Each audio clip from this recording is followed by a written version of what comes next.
நிகழ்ச்சியில் மீண்டும் உங்களை சந்திப்பதில் நாங்கள் மிக்க மகிழ்ச்சி அடைகிறோம். கடந்த வார நிகழ்ச்சியில் உங்களில் அநேகர் ஆசீர்வதிக்கப்பட்டதை நாங்கள் கேள்விப்பட்டு தேவனின் நாமத்தை மகிமைப்படுத்துகிறோம். இந்த வார நிகழ்ச்சியும் தொடர்ந்து பாருங்கள். ஆண்டவராகிய இயேசு கிறிஸ்து தாமே உங்களை ஆசீர்வதிப்பாராக. இப்பொழுது எங்கள் சபையின் ஆராதனையின் ஒரு பகுதியை பார்த்து மகிழுங்கள்.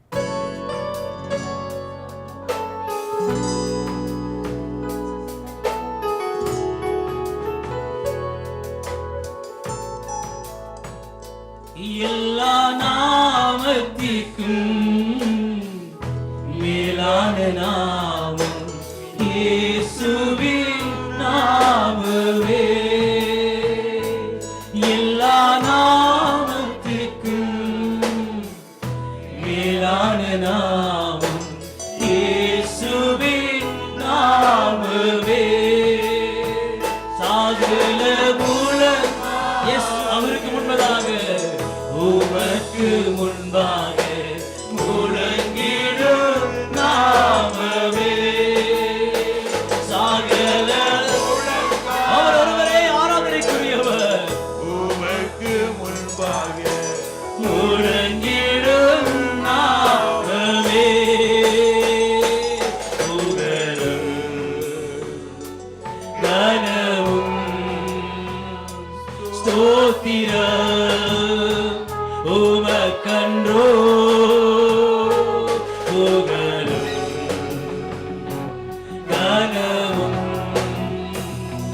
ஸ்தோத்திரம் என்றென்றுமே. சொல்லுங்க எல்லாரும்.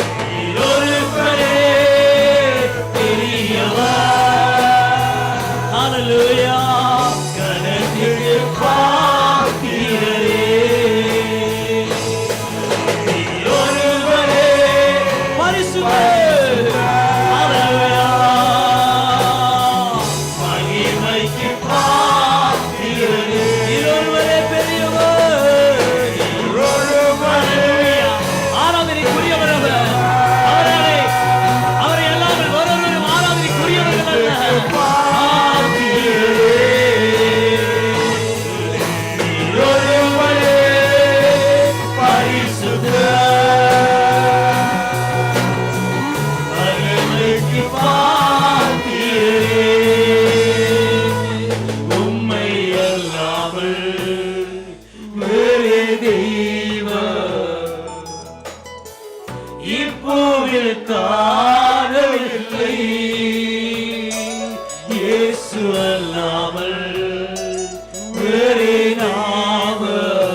இனியும் காண்பதில்லை. ஏனென்றால் நீர் ஒருவரே பரிசுத்தர்.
இல்லை உம்மை போல். சொல்லுங்க நானும் ஆண்டவரே, உம்மை போல வேறொரு தெய்வம் இல்லை சுவாமி. இரண்டு அக்கிரமங்களிலும் பாவங்களிலும் மரித்தவர்களாக என்னை உங்களுடைய சொந்த குமாரனை மாறாக உங்களுடைய குமாரனை கிறிஸ்துவை இந்த உலகத்துக்கு அனுப்பி மீட்டுக் கொண்டீர்களே. பாத்திரே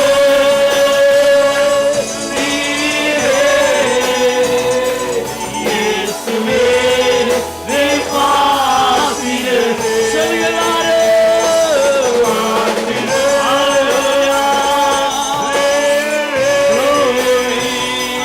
இயேசுவே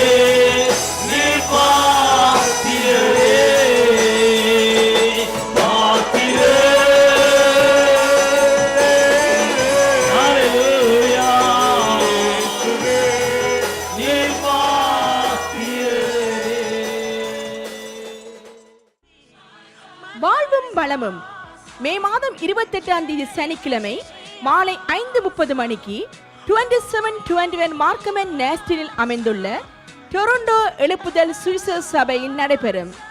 இலங்கை தேசத்தின் எம் சொந்த உறவுகளுக்காக உதவிக்கரம் நீட்டும் அற்புத கலை நிகழ்ச்சி. நீங்களும் இதில் இணைந்து கொண்டு எம் உறவுகளுக்காக உதவிக்கரம் நீட்டுங்கள். உங்களுக்காக பல இனிய பாடல்கள், நடனங்கள், நாடகங்கள், பல கலை நிகழ்ச்சிகள் காத்திருக்கிறன. உங்கள் அனைவரையும் அன்புடன் அழைக்கிறோம். தொடர்புகளுக்கு 416-829-0375 அல்லது 905-839-9476.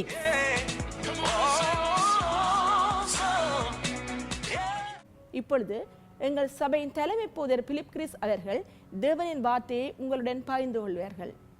திருடன் திருடவும் கொல்லவும் அழிக்கவும் வருகிறானே அன்றி வேறொன்றுக்கும் வரான். நானோ அவைகளுக்கு ஜீவன் உண்டாயிருக்கவும் அது பரிபூர்ணப்படவும் வந்தேன். ஆண்டவராகிய இயேசு கிறிஸ்து இந்த பூமியிலே வாழ்ந்த நாட்களில் தெளிவும் திட்டமாக இந்த வார்த்தையை சொன்னார். பாருங்கள், இந்த வசனம் சொல்லுகிறது, திருடன் திருடவும் கொல்லவும் அழிக்கவும் வருகிறானே அன்றி வேறொன்றுக்கும் வரான். அல்லேலூயா. ஆனாலும் தேவனாகிய கர்த்தர் சொல்லுகிறார், நானோ அவைகளுக்கு ஜீவன் உண்டாகவும் அது பரிபூர்ணப்படவும் வந்தேன். அல்லேலூயா. ஆண்டவராகிய இயேசு கிறிஸ்து நம்முடைய வாழ்க்கையிலே கண்ணீரை, வேதனையை, வியாதியை, வியாகுலங்களை, நெருக்கத்தை, போராட்டிலிருந்து விடுதலை கொடுக்க வந்தார். அல்லேலூயா. பிசாசு எதற்காக நம்முடைய வாழ்க்கையில வருகிறான்னு பார்ப்போமானால் வேதம் தெளிவாக சொல்லுகிறது, அவன் நம்முடைய சமாதானத்தை, நம்முடைய ஆரோக்கியத்தை, நம்முடைய சுகத்தை, நம்முடைய சந்தோஷத்தை, தம்முடைய ஆசீர்வாதங்களை கெடுத்து போடவே வருகிறான். அல்லேலூயா. பாருங்க, இன்றைக்கு வீட்டில் கூட நீங்க நல்லா துதிச்சு ஜெபிச்சு நல்லா இருக்க, தேவ பிரசன்னம் வீட்டில் இருக்கிற போது நீங்க ரொம்ப சந்தோஷமா இருப்பீங்க. அந்த வேளையில பிசாசு ஒரு நபரை பயன்படுத்துவான். உங்கள் வாயிலே தகாத வார்த்தைகளை போட்டு தேவையில்லாத பேச்சை கொண்டு வருவான். அல்லேலூயா. அதனாலதான் வேதம் சொல்லுகிறது, உங்கள் பேச்சு மற்றவர்களுக்கு பக்தி விருத்தி உண்டாக்கத்தக்கதாக, மற்றவர்களை சீர்படுத்தத்தக்கதாக இருக்க வேண்டும். அல்லேலூயா. யாவரோடும் சமாதானமாக இருக்க வேண்டுமானால் உங்கள் வாயின் வார்த்தைகள் எப்படி இருக்கணும்? தேவனுக்கு பிரியமாக இருக்கணும். அல்லேலூயா. அப்ப பாருங்க, பிசாசு வேறு ஒரு காரியத்தை, வேறு ஒருவரை பயன்படுத்துறது உங்களுக்குள்ளே ஒருவரை தெரிந்து பயன்படுத்தும். அல்லேலூயா. ஏனென்று சொன்னால் அவன் பிரிவினை உண்டாக்குறவன். அவன் திருடவும் கொல்லவும் அழிக்கவும் அன்றி வேறொன்றுக்கும் வரான். அவன் உறவுகளை கெடுக்க, சமாதானத்தை கெடுக்க, ஆசீர்வாதத்தை கெடுக்க, ஆரோக்கியத்தை கெடுக்க, நன்மையை கெடுக்க, தேவன் எதை செய்ய விரும்புகிறாரோ அதற்கு எகென்ஸ்டாக தன்னுடைய காரியங்களை செய்கிறவனே பிசாசு. அல்லேலூயா. தேவன் என்ன சொல்லுகிறார்? நீங்கள் சமாதானமாக, ஆசீர்வாதமாக, விடுதலையாக, ஜெயமாக இருக்க வேண்டும் என்று விரும்புகிறார். இதை தடுக்க, இதை உடைத்து போட பிசாசு கங்கணம் கட்டி நிற்கிறார். அல்லேலூயா. சில குடும்பங்களில் கணவனுக்கு கூடாக பிசாசு கிரியை செய்யலாம், மனைவி கூட கிரியை செய்யலாம், பிள்ளைகளுக்கு கூடாக கிரியை செய்யலாம். இல்லாவிட்டால் நீங்கள் நம்பி இருக்கிற நண்பர்களுக்கு கூடாக கூட பிசாசு கிரியை செய்யலாம். அல்லேலூயா. பாருங்க, நல்ல ஒரு காரியத்தை விளங்கிக் கொள்ளுங்கள். பிசாசு நம்முடைய சரீரத்தை தன்னுடைய காரியத்தை நிறைவேற்ற பயன்படுத்துகிறது. தேவன் நம்மை ஆசீர்வதிக்க நம்முடைய இருதயத்தை, ஆத்மாவை பயன்படுத்துகிறார். இந்த ரெண்டு வித்தியாசத்தை புரிஞ்சு கொண்டா தான் ஏன் நம் மாமிசத்தின் இச்சைகளை நிறைவேற்றக்கூடாதுன்றதை நீங்க புரிஞ்சு கொள்ள முடியும். அல்லேலூயா. மாமிச இச்சைகளை நீங்கள் நிறைவேற்றுகிற போது, மாமிசம் விரும்புகிறதை நடப்பிக்கிற போது நீங்கள் பிசாசினால் நடத்தப்படுகிறவர்களாய் மாறிவிடுவீர்கள். ஆவிக்குரிய விதத்தில் இருதயத்தில் உங்களுடைய ஆத்மாவிலே தோன்றங்களை நீங்கள் நிறைவேற்றுகிற போது நீங்கள் ஆவியினால் நடத்தப்படுகிறவர்களாய் கிறிஸ்துவுடைய சித்தத்திலே வாழுகிறவர்களாய் மாறிவிடுவீர்கள். அல்லேலூயா. இதனால தான் பிசாசு நம்முடைய முழு ஆளுகையும் பார்ப்பீர்களானால் நம்முடைய சரிதத்துக்கு விரோதமாய் அவன் போராடி கொண்டிருக்கிறான். ஆண்டவரோ நம்முடைய ஆத்மாவோடு பேசிக் கொண்டிருக்கிறார். அல்லேலூயா. இந்த மெல்லிய சத்தத்தை கேட்கிறவனுக்கு தான் தேவன் உடைய ஆசீர்வாதங்கள் நன்மைகளை பெற்றுக்கொள்ள முடியும். அல்லேலூயா. இந்த சரிதத்தினுடைய காரியத்தின்படி கோவப்பட்டு டென்ஷன் பட்டு சடம் புடமன் நின்றீங்களா, பிசாசுடைய ஆளுகைக்குள்ளே உங்களை தெரியாமலே நீங்கள் எழுப்புண்டு போவீர்கள். அல்லேலூயா. இன்னைக்கு உலகத்தில் நடக்கிற காரியம் இதுதான். அதனால தான் வேதம் சொல்லுகிறது, நீங்கள் மாமிசத்தின் இச்சைகளை நிறைவேற்றாது இருப்பீர்களாக. அல்லேலூயா. ஏன்? பிசாசு மாமிசத்தின் கிரிகைகளுக்குள்ளே நம்ம இழுத்து மாமிசத்தின் ஊடாக நம்முடைய ஆவி ஆத்மா சரிதத்திலே பாவத்தை கொண்டு வந்து விடுகிறான். பாவம் வந்து விட்டால் தேவன் உங்களோடு டீல் பண்ண, உங்களோடு கிரிகை செய்ய முடியாது. அல்லேலூயா. இந்த விடுதலையின் ஆராதனையில் வந்திருக்கிற அருமையான தேவ பிள்ளையே, தேவன் நம்முடைய ஜீவனை தரவும் நமக்குள்ளே பரிபூர்ணம் உண்டாகவும் வந்திருக்கிறார். அல்லேலூயா. ஆகவே இந்த வித்தியாசத்தை, இந்த டிஃப்ரென்ஸை நீங்கள் சரியாக புரிஞ்சு கொண்டா தான் உங்கள் வாழ்க்கையில் நீங்கள் ஜெயமுள்ள வாழ்க்கை வாழ முடியும். அல்லேலூயா. பேசுகிற போது யார் பேசுகிறது என்பதை ஒரு தேவ பிள்ளை நிதானித்து அறிய வேண்டும். பேசுகிறது எல்லாம் தேவ சத்தமும் அல்ல, மனித சத்தமும் அல்ல, பிசாசின் சத்தமாயும் இருக்கும். அல்லேலூயா. அதனால ஆவிகளை பகுத்தறிந்து எந்த ஆவியினாலே இந்த வார்த்தை வருகிறது என்பதை ஒரு தேவப்பிள்ளை அறிந்து கொண்டால் உங்கள் வாழ்க்கையிலே கால்கள் சருகாதபடி தேவனாய கர்த்தர் உங்களை காத்து நடத்துவார். எப்போதும் பரிசுத்தவான்களாய் நீங்க வாழணும்னு சொன்னா தேவையற்ற பேச்சுக்களுக்கு, வீண் விவாதங்களுக்கு உங்களை விலக்கி காத்துக்கொள்ளணும். அல்லேலூயா. அப்படி நீங்க வாழ ஆரம்பித்தாலே அநேக ஞானிகள் முட்டாளா மாறுவாங்க. ஏனென்று சொன்னால் அநேகர் தங்களுடைய வார்த்தையினால தங்களை ஞானிகள் என்று எண்ணிக்கொள்ளுகிறார்களாம். அல்லேலூயா. ஆனால் நம்முடைய வாழ்வினாலே நாம் தேவனுடைய பிள்ளைகள் என்பதை காண்பிக்க முடியும். அல்லேலூயா. அந்த வாழ்க்கை மேன்மையானது. ஆகவே அருமையான தேவ பிள்ளையே, திருடன் கொல்லவும் அழிக்கவும் வருகிறானே அன்றி வேறொன்றுக்கும் வரான், நானோ அவைகளுக்கு ஜீவன் உண்டாகவும் அது பரிபூர்ணப்படவும் வந்தேன் என்று இயேசு சொன்னார். ஆகவே ஜீவனையும் ஆசீர்வாதத்தையும் ஆண்டவராகிய இயேசு கிறிஸ்துவிலே நாம் பெற்றுக்கொள்ள வேண்டுமானால் முதலாவது காரியம் நம்முடைய வாழ்க்கையில் இருக்க வேண்டியது என்ன என்று வேதம் சொல்ல பார்க்கிற போது யோவானுக்கு சுவிசேஷம் 3:18 வசனத்திலே வாசிக்கிறோம். அவரை விசுவாசிக்கிறவன் ஆக்கினைக்குள்ளாக தீர்க்கப்படான். பாருங்கள், அவரை விசுவாசிக்கிறவன் ஆக்கினைக்குள்ளாக தீர்க்கப்படான். விசுவாசியாதவனோ தேவனுடைய ஒரே பேரான குமாரனுடைய நாமத்தின் விசுவாசம் உள்ளவனாய் தேவனுடைய ஒரே பேரான குமாரனுடைய நாமத்தில் விசுவாசம் உள்ளவனாய் இராதபடியினால் அவன் ஆக்கினை தீர்ப்புக்கு உட்பட்டு ஆயிற்று. ஹல்லேலூயா. நல்லா கவனிங்க. ஆண்டவராகிய இயேசு கிறிஸ்துவின் நாமத்தில் நீங்க விசுவாசம் உள்ளவர்களாய் இராமல் இருக்கிற போது உங்கள் வாழ்க்கையிலே ஆசீர்வாதத்தை, நன்மையை, நித்திய ஜீவனை நீங்கள் இழந்து ஆயிற்று என்று வேதம் சொல்லுகிறது. ஹல்லேலூயா. சும்மா சேர்ச்சுக்கு போகிறோம், சும்மா போயிட்டு வருவோம், ஒரு டைம் பாஸுக்கு போவோம் என்று சொன்னா நான் சொல்லுகிறேன், உங்கள் வாழ்க்கையில் எந்த ஒரு நன்மையும் எந்த ஒரு ஆசீர்வாதத்தையும் நீங்கள் பெற்றுக்கொள்ள முடியாது.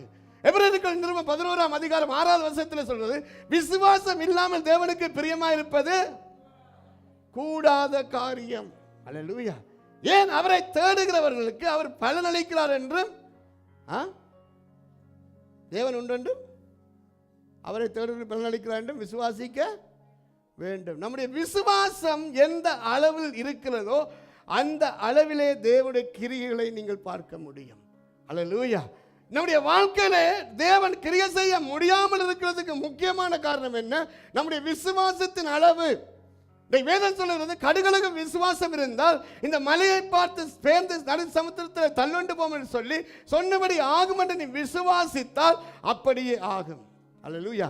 இந்த கடுகளுக்கு விசுவாசம் என்று தேவன் சொன்னதுடைய அர்த்தம் என்ன? இந்த கடுகு எல்லா விதைகளும் சின்னதாக இருந்தும் அதை நிலத்தில் போடுகிற போது அது பெரு விருட்சமாகி ஆகாயத்து பறவைகள் எல்லாம் அந்த அமரத்தக்க ஒரு பெரிய மரமாய் மாறுமா. அல்லேலூயா. அப்படி இந்த ஆண்டவர் எதை சொல்ல விரும்புகிறார்? விசுவாசம் கடுகா உன்னிடத்தில் ஆரம்பித்து அது மரமாய் வளர வேண்டும். அல்லேலூயா. நாளுக்கு நாள் விசுவாசம் வளரணும். அல்லேலூயா. ஆபிரகாமுடைய வாழ்க்கையிலே அப்படித்தான் அவன் விசுவாசத்தின் தந்தை என்று அழைக்கப்பட்டான். ஆபிரகாமுடைய வாழ்க்கையிலே தேவன் அவனோடு பேசி முதலாய் தேவன் தன்னை வெளிப்படுத்துகிற போது அவனுக்கு சொன்னது, உன்னுடைய சொந்த வீட்டை, தாய் தகப்பனை, உன்னுடைய ஊரை, உன்னுடைய நிலத்தை, ஜனத்தை விட்டு நான் காண்பிக்கும் தேசத்துக்கு புறப்பட்டு போ. அல்லேலூயா. ஆனால் அவன் போகும் இடம் இன்னதென்று அறியாமல் புறப்பட்டு போனான். எங்க போறேன்றே தெரியல. ஆனால் தேவன் புறப்பட்டு போ என்று சொன்னதை விசுவாசித்து அவன் புறப்பட்டு போனான் என்று பார்க்கிறோம். இது அவனுடைய கடுகளக விசுவாசத்தின் ஆரம்பம். ஆரம்பத்திலே பாருங்க, அவன் எல்லாத்தையும் இழந்தான் தேவனுக்காக. அல்லேலூயா. அதன் பின்பாக 100 வயதில் கிடைத்த மகனையே ஆண்டு சொல்லுகிறார், கொண்டே மோரியா தேசத்திலே எனக்காக பலியிடு. அவனுடைய விசுவாசம் ஆலமரத்தை விட பெரிதாய் வளர்ந்தது. அவன் அப்ப சொல்றான், பாருங்க நல்லா கவனிங்க, நான் என் பிள்ளையை ஈசாக்கை பலியிட்டு அவனை எரித்து சாம்பலாக்கி போட்டாலும் அந்த சாம்பலிலிருந்து எனக்கு பிள்ளையை உருவாக்க என் தேவன் வல்லமை உள்ளவர். பாருங்க, அந்த விசுவாசம் எவ்வளவு வளர்ந்தது. இடைப்பட்ட காலத்தில் அவன் தேவனோடு நடந்த வாழ்வில் எவ்வளவாய் அவனுடைய விசுவாசம் விருட்சம் போல மாறிட்டு என்பதை நீங்கள் பார்க்க முடியும்.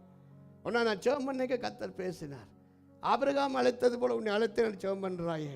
ஆபிரகாமுடைய விசுவாசத்தின் அளவு உனக்கு தெரியுமா? அல்லேலூயா. சொந்த பிள்ளையை பலி கொடுக்க சீதனம் கட்டி கொண்டு அவன் மோரியா மலைக்கு பரியாணப்பட்டு போனான்.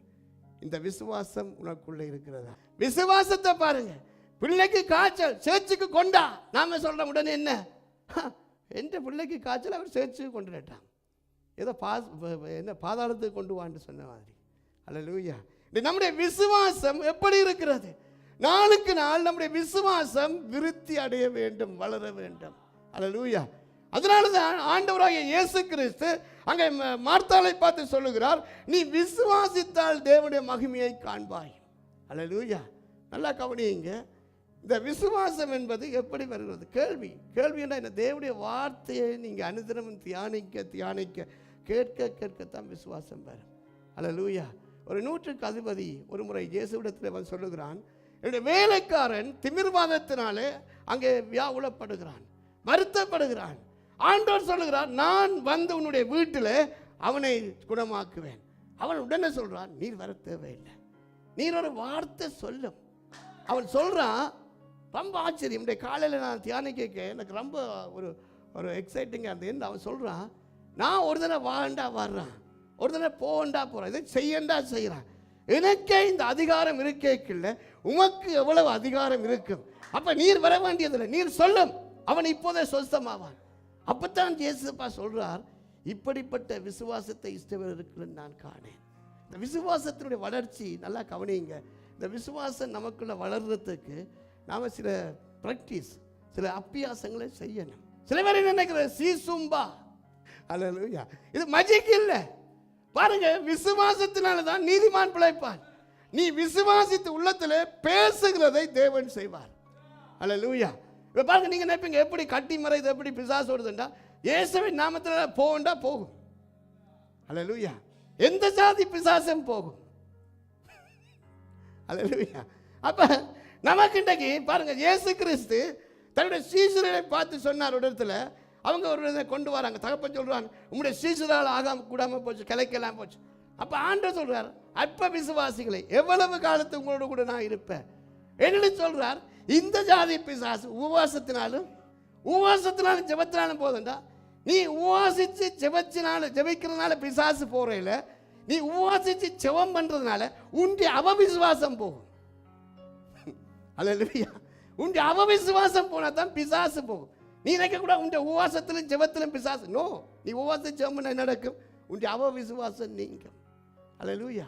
இந்த வசனம் தெரியாம நான் நினைக்கிறது உபவாசம் இருந்து பட்டினி இருந்தா பிசாசு போகாது. பிசாசு போகாது. ஏனண்டா 40 நாள் ஆண்டவர் பட்டினி தான் கிடந்தார், பிசாசு வந்து நின்றுது. அல்லேலூயா. பிசாசு அப்ப வரமாம இருந்திருக்கும். ஐயோ 40 நாள் இருக்கிறார், தண்ணி வெண்ணி இருக்க, இவர் கிட்டவே போகக்கூடாது, பிசாசு ஓடி இருக்கணும். அப்போது வேதம் சொல்ல சோதனைக்காரன் வந்து, அப்ப உபவாச ஜெபம் என்ன செய்யும்? நம்முடைய அவவிசுவாசத்தை போக்கும். அல்லேலூயா. அதுதான் அவவிசுவாசிய, அற்ப விசுவாசிய, உன்னோடு எவ்வளவு காலம் நான் இருப்பேன் என்று தான் சொல்றார். இந்த ஜாதி பிசாசு உபவாசத்திலாம் ஜெபத்திலாம் போதேண்டா, உனக்குள்ள இருக்கிற அவவிசுவாசம் நீங்கினா தான் போகும். அல்லேலூயா. நாம நினைக்கிறோம் உபவாசம் இருந்தால் பிசாசு போகாது. உபவாசம் இருந்தால் உனக்கு வயிற்று வலி வரும், டயட் வரும். அல்லேலூயா. பிசாசு போவான், பிசாசு வந்து நிற்கும். ஏன் ஏசப்பா நிற்க இருக்க அப்படி தான் வந்து நின்றுது, சோதிக்க வந்து நின்றுது. அப்படி அப்பா ஜெயம் கொண்டார் பிசாசு விசுவாசத்தினால். வார்த்தை இப்படி சொல்லுகிறதே. அல்லேலூயா. இந்த கதையை நினைக்கிறாங்க என்ன, உபவாசம் இருந்து பிசாசை திருத்துறான். நோ, உபவாசம் இருந்து பிசாசை நீ ஒரு மயிரை கூட தொடையலாது. நான் சொல்கிறேன், உபவாசம் இருந்து உன்னுடைய விசுவாசம் பெறப்பட்டால் தான் நீ பிசாசை திருத்த முடியும். அல்லேலூயா. இன்றைக்கு அநேகர் வேதத்தை சரியாக புரிந்து கொள்ளாதனால தவறாக செய்கிறார்கள். நான் இலங்கையில் பேசிக்க சொன்ன ஒரு சபையில் ரொம்ப உபவாசம் இருந்தாங்க. நான் சொன்னேன், உபவாசத்தினாலே ஒன்றும் நடக்கிறது இல்லை. அல்லேலூயா. உபவாசம் என்றது என்ன? தேவனோடு சஞ்சரிக்கிற வாழ்க்கை. இன்றைக்கு அநேக தேவைப்படல் உபவாசம் பண்ணிட்டு தங்களை பருத்தி தங்களை விருப்பப்படி எல்லாம் தெரிஞ்சு ஷாப்பிங் செய்து அது செய்து இது செய்து. உபவாசம் என்றது என்ன? வேதம் சொல்றது அறக்கதவை பூட்டி என்ன செய்யட்டுமா, தலையில் ரொம்ப எண்ணெயை பூசி தேவனோடு சஞ்சரிக்கணும். வெளியில் வரக்கூடாது, வெளியில் வந்து மனசியோட கூட பேசக்கூடாது. அதுதான் உண்மையான உபவாசம். தேவனோட்டுக்கு உகந்த வாசனை உபவாசம். சாப்பாட்டை நினைச்சு கொண்டிருக்கிற உபவாசம், சாப்பாட்டை மறந்து இருக்கிறதா உபவாசம். அல்லேலூயா. இந்த நாம் என்ன பட்டினி கிடந்துட்டு வந்து அந்த போலியோ காய்ச்சல் வந்து ஆக்கள் மாதிரி கையை வச்சு நிற்க முடியல சிஸ்டர். 4 நாள் உபவாசம் இருக்க சிஸ்டர் நீங்கள். அல்லேலூயா. தேவனோடு சஞ்சரித்தால் உன்னதத்தின் வல்லமையை உங்களுக்கு தரிப்பிப்பார். அல்லேலூயா. அப்பாவோடு பேச பேச நம்முடைய முகம் பரிசுத்தம் உள்ளதாய் வெளிச்சம் உள்ளதாய் மாறுகிறது. அல்லேலூயா. அதனால தான் விசுவாசம் முக்கியம். எந்த ஒரு அற்புதமும் நடக்க வேண்டுமானால், எந்த ஒரு அதிசயத்தை நீ பார்க்க வேண்டுமானால், தேவனை குறித்த அறிவடைந்து அவரை சார்ந்து கொள்ளுகிற போது அற்புதம் நடக்கும். அல்லேலூயா. அது நல்லா கவனியுங்க. அற்புதம் 2 விதமாக நடக்கும். ஒன்று நீங்க விசுவாசிக்க நடக்கும், அல்லது ஊழியக்காரன் விசுவாசிக்க நடக்கும்.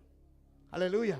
2 பக்கம் நடக்கும். நீ விசுவாசத்தை நடக்கும், ஊழியக்காரன் விசுவாசித்து இயேசுவின் நாமத்தில் கட்டுட விட உடைக்க வேண்டும்.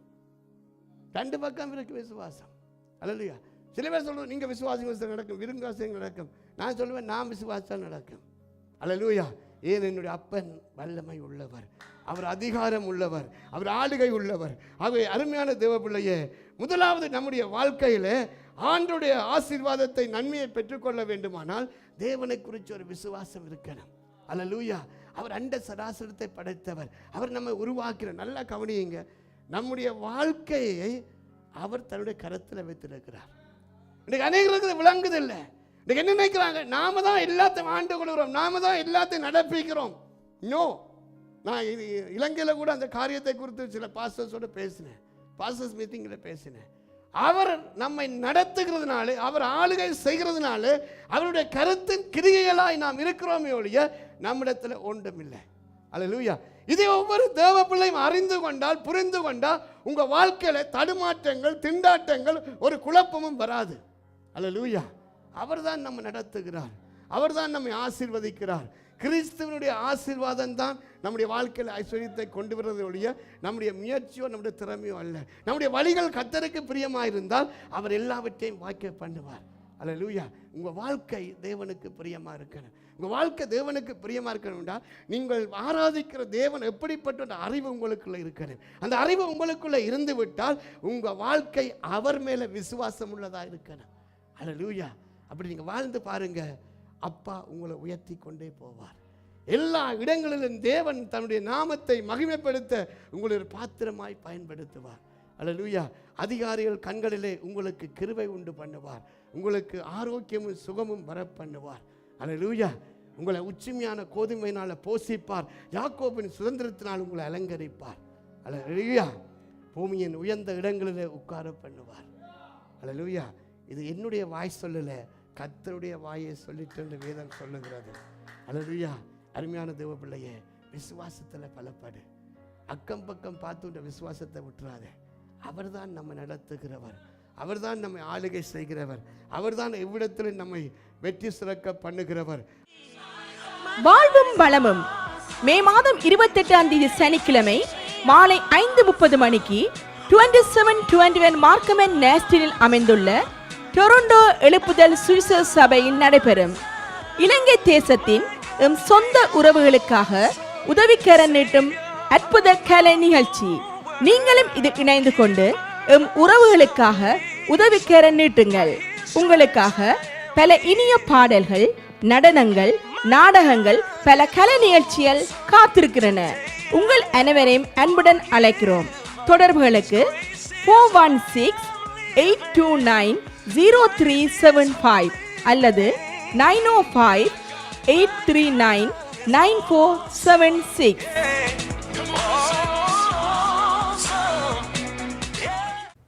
நீங்கள் கேட்ட தேவ செய்தியானது நிச்சயமாகவே உங்கள் வாழ்க்கைக்கு ஆசீர்வாதமாக இருந்திடும் என நம்புகிறோம்.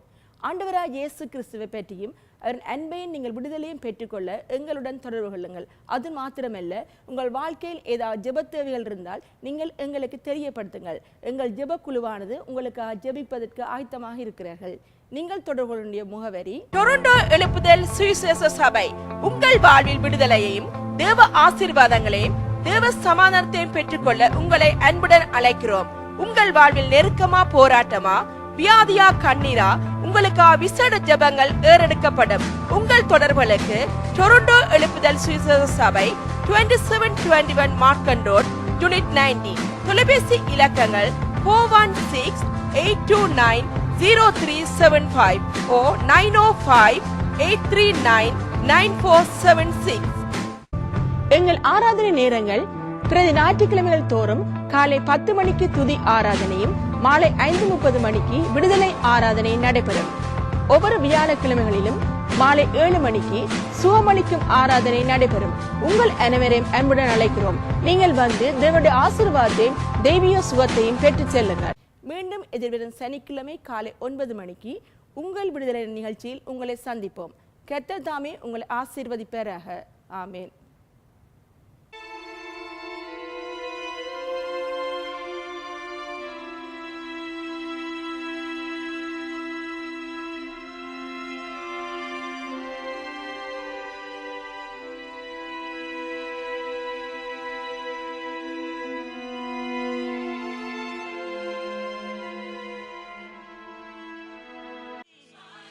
வாழ்வும் வளமும் மே மாதம் 28ஆம் தேதி சனிக்கிழமை மாலை 5:30 மணிக்கு 2721 மார்க்கமன் நேஸ்டினில் அமைந்துள்ள டொரண்டோ எழுப்புதல் சுவிசேஷ சபையில் நடைபெறும்.